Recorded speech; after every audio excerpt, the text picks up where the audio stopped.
আমি বিয়ে করতে চাচ্ছি কিন্তু মহারণা নিয়ে খুবই চিন্তিত। কাবিন মহারণা নাকি অলংকার যেগুলো দিব সেগুলো মহারণা? দেখুন, বিয়েতে স্ত্রীকে মহারণা দিতে হবে, মোহর যেটা ধার্য হবে সেটাই দিতে হবে। এখন আপনি বিয়ের সময় কোন কোন জিনিসকে মহারণা থেকে কাটতে পারবেন আর কোনটা পারবেন না?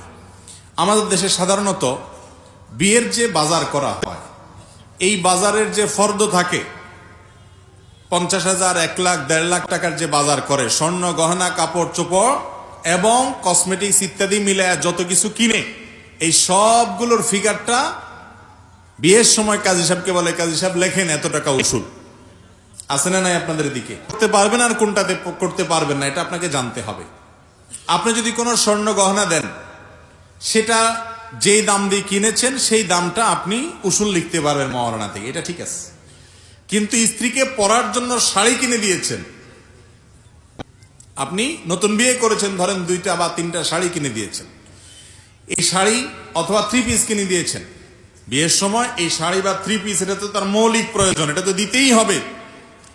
অতএব এটা আপনি মহারণা থেকে কাটতে পারবেন না। আপনি মহারণা থেকে কাটতে পারবেন সেই জিনিস যে জিনিস দেওয়া আপনার জন্য আবশ্যক না। দামি একটা মোবাইল ফোন দিলেন, সেটা আপনি মহারণা থেকে কাটতে পারবেন, কিন্তু সেটা আবার বউকে বলা উচিত যে আমি এটা মহারণা থেকে কাটবো। দেখা যায় বাজার করছেন 50,000, উসুল লেখেন 1 লাখ টাকা। এই মিথ্যা কথাটাও অনেক বিয়েতে করে, আছে না নেই? এগুলো গুনাহের কথা, জায়েজ নাই। স্ত্রীর কাছে ঠিকই আপনি দেনাদার থেকে যাবেন।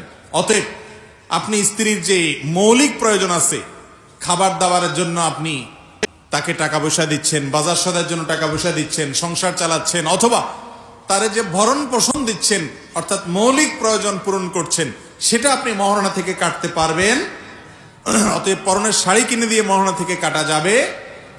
সে শখ করে একটা কিছু চাইছে যেটা তার মৌলিক প্রয়োজন না, একটা দামি মোবাইল ফোন চাইছে, তখন আপনি চাইলে বলতে পারেন যে দেখো আমি তো তোমার কাছে মহারণার টাকা দেনা আছি, তো তোমার মোবাইল ফোন কিনে দিতে পারি, শর্ত হলো এটা মহারণা থেকে কাটা যাবে।